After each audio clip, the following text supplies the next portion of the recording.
Good morning, good afternoon, and good evening. Welcome to In Conversation With, brought to you by the Anzisha Prize. My name is Nolizo Mhlaba, and I will be your host today. I'm very excited to introduce our guest today, who is a young woman by the name of Idaishe Wazara. And I'm really excited about what we have lined up for you today. We are going to be talking about the OID process, which, if you think about the topics we've covered in the last few weeks, is really about how to solve problems that matter. But before we get into that, Idaishe, please introduce yourself and tell us, one or two things about yourself. Thank you so much for having me, Miss Mashaba. It's such an honor and a privilege to be featured on your podcast today. My name is Idaishe Wazara. I am from Zimbabwe and I have just recently graduated from the African Leadership Academy. I am passionate about women's empowerment, and currently I am teaching online classes on entrepreneurship for social change, and I teach grade 8s all the way to grade 11. Oh, wow, that's fantastic. Congratulations on your graduation. I know you're part of the 2020 graduating class of ALA. And I'm curious to hear, what are some highlights from the 2 years you spent as a student there? My first highlight will be winning eFest, the Entrepreneurship Fest. I know that we're going to touch more into that later on, but it was a time in my ALA journey where I realized that although you may be trying to tackle a complex issue, it doesn't always mean you need to have a complex solution, and that a simple solution can actually, be the answer to a very complicated issue. And it was just an exciting moment for myself, for my team. I never felt happier at the African Leadership Academy. And my second highlight would be taking my social justice class, which was my African Studies elective. And it was in this class where I was introduced to terms such as intersectionality, and it really shifted the way that I saw the world. And, intersectionality speaks to this idea of just the different factors that contribute to an individual's disempowerment. And when I learned that, I realized that, we can all be Black and female, but we're not fighting the same fight at all. There's so many things that contribute to an individual's disempowerment. So from that moment on, just the way I see the world, the way I tackle issues has been completely different, because I have a deeper understanding of just all of the things that disempower an individual. Wow, fantastic. Thank you. Social justice and winning Enterprise Fest in 2019. I think ALA provides many opportunities for, for students, but I think even for staff members to interrogate their beliefs and to also, search for the causes that they're passionate about and to do something about them. And so I really like what you said about, the fact that sometimes the most complex problems have really simple solutions. And I think that's a great segue into our topic for the day, which is OID. What is OID? Basically, the OID stands for Original Ideas for Development. And what happens is in your first year at the African Leadership Academy, you have to identify a problem in your community and develop a sustainable solution for that problem. Okay, thank you. Original ideas for development. Okay, so can you walk us through each step of this process? And perhaps you can draw from your experience with OID. So basically, what happens is before we start looking at the OID, we are introduced to this idea of design thinking. And the type of design thinking that ALA uses is one called BUILD, which is an acronym that stands for Believe, Understand, Invent, Listen, and then Deliver. So at the start of the year, we deep dive deeper into design thinking, and then at the beginning of your OID, we start at the belief phase, and the belief phase is just believing in yourself and believing that whatever problem you may, identify, you have the tools and the ability to actually overcome that problem. So for me, that was just, being told that I can do anything that I believe in, that there's no problem that's too big, and not to be intimidated by whatever I find out.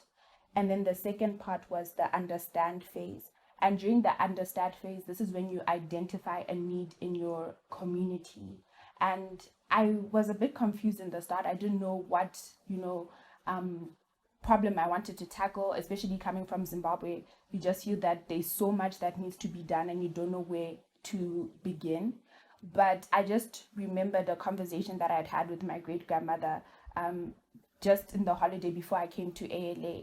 And I had gone to see her, and it was, it was a good time and all of those different things. And a girl who, at the time, I thought was an adult, came into the room, and she was just talking to me because she was living with my great grandmother. And as soon as she left the room, my great grandmother, whispered in my ear that she was 14 and she was pregnant. And I remember just freezing in that moment. I didn't know what to do, how to comprehend it. And then when this idea of the OID was introduced to us, I decided to look deeper into teenage pregnancy in Zimbabwe.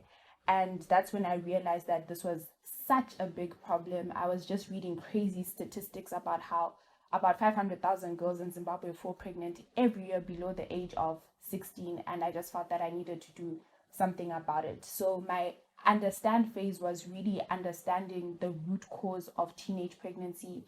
I did a lot of online research. I then did a lot of interviews, talking to girls who were teenage moms, girls who were pregnant, older women, teachers, just a lot of different people, just trying to understand the problem as thoroughly as possible. And then in this understand phase, just, being vulnerable with people, having empathy for people, which is something that we learn at the African Leadership Academy, how to conduct interviews in a way that isn't judgmental or disrespectful. And then after the understand phase, we go into the invent phase, where you have to come up with a solution to this problem.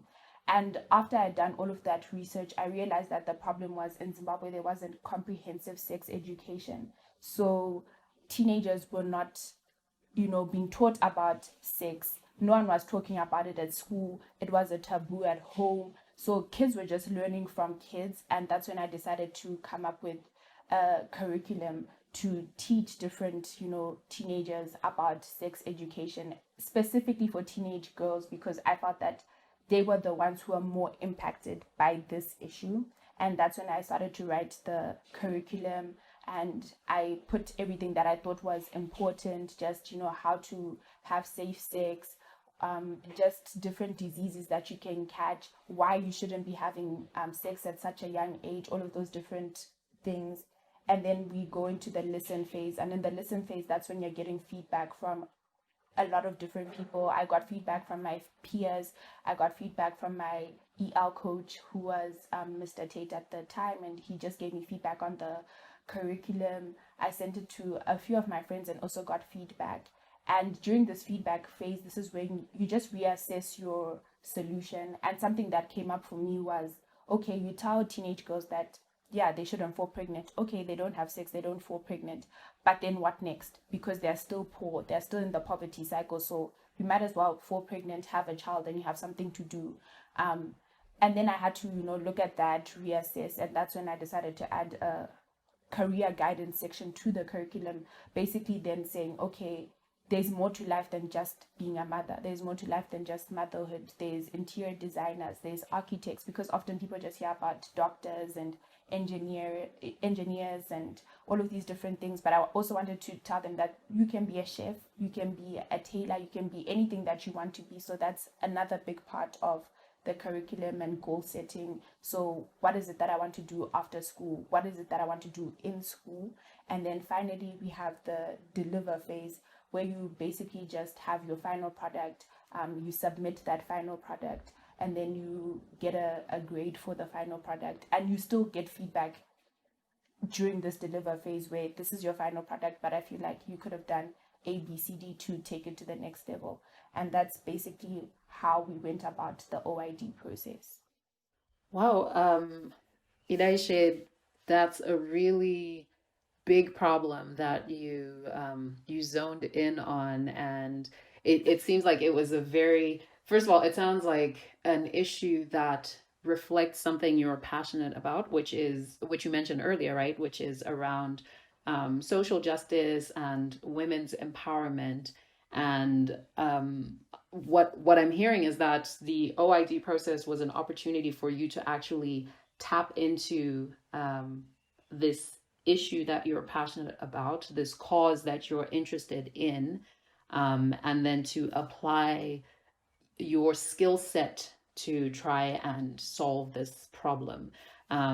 Something that struck me about what you said was, it's about addressing a root cause, and then also going beyond just in what you were talking about. You're saying, okay, yes, we can provide education, some kind of sex education, but then what? And so I like that in your thinking about the solution or reassessing the solution, you then had a so what question guiding your thinking for the next iteration of your curriculum.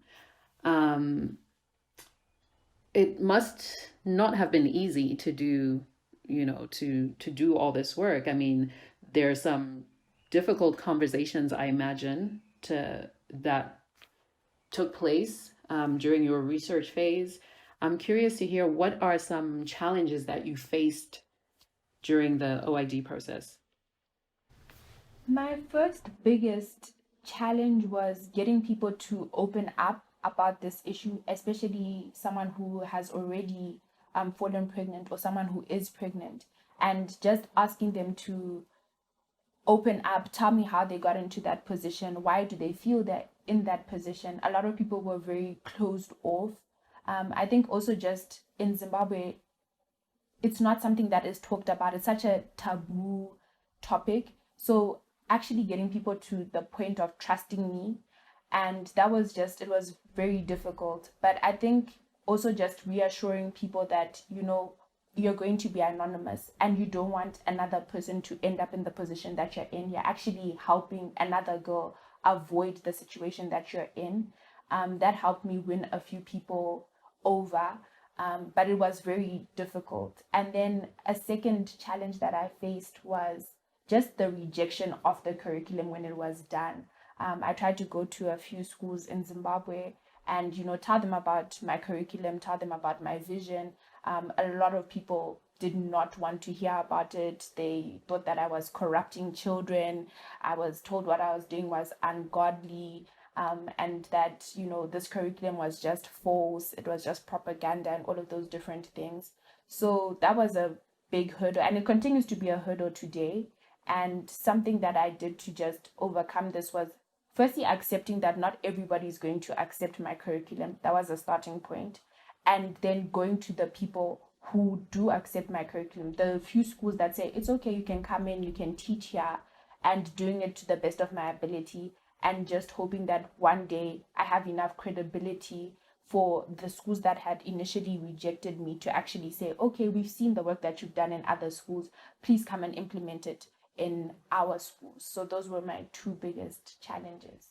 Those are pretty big challenges. I mean, on the one hand, the the people that you wanted to work with, right? The people amongst whom the you identified the problem or the challenge, and then the people who could have been in a position to help you address or respond to the problem. What So for me, I think that says something about the importance of partnerships, or identifying people who can help you to take your solution to the next level.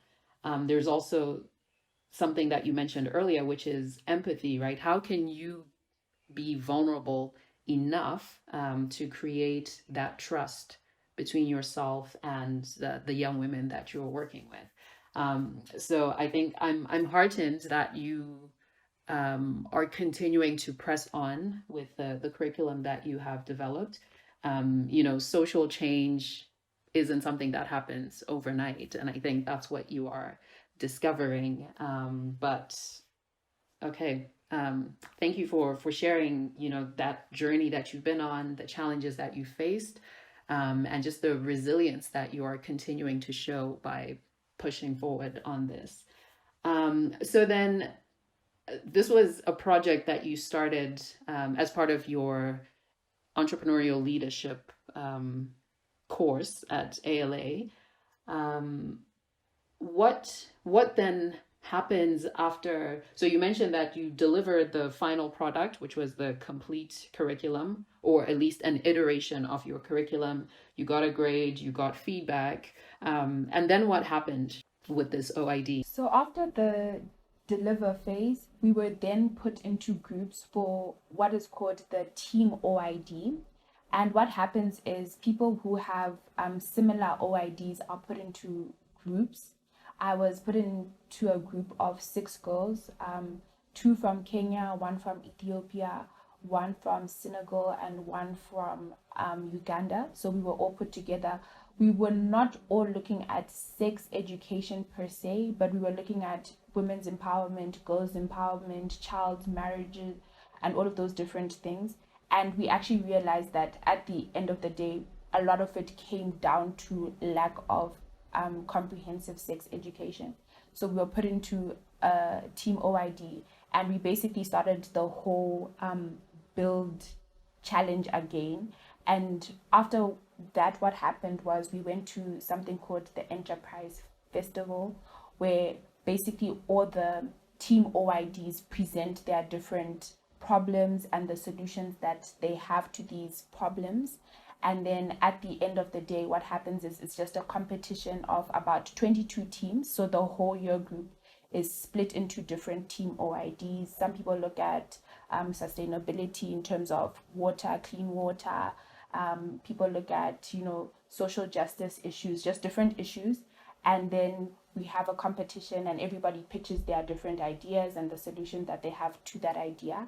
And that's where my team pitched this idea of a curriculum. The curriculum was now no longer just about Zimbabwe. We had to change it to suit a sub-Saharan African context and not just, okay, this is for Zimbabwe alone, but it needed to be able to cover a wide range of realities, a wide range of different countries.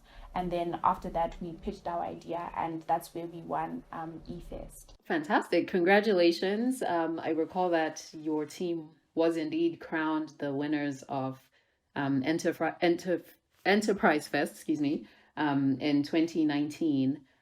So what has since happened to this OID? And I don't know if you've mentioned the name yet, but could you tell us, since winning eFest in 2019, what has happened to the OID? So since winning since winning eFest, my OID then turned into a student enterprise, and our student enterprise is called CuriSex.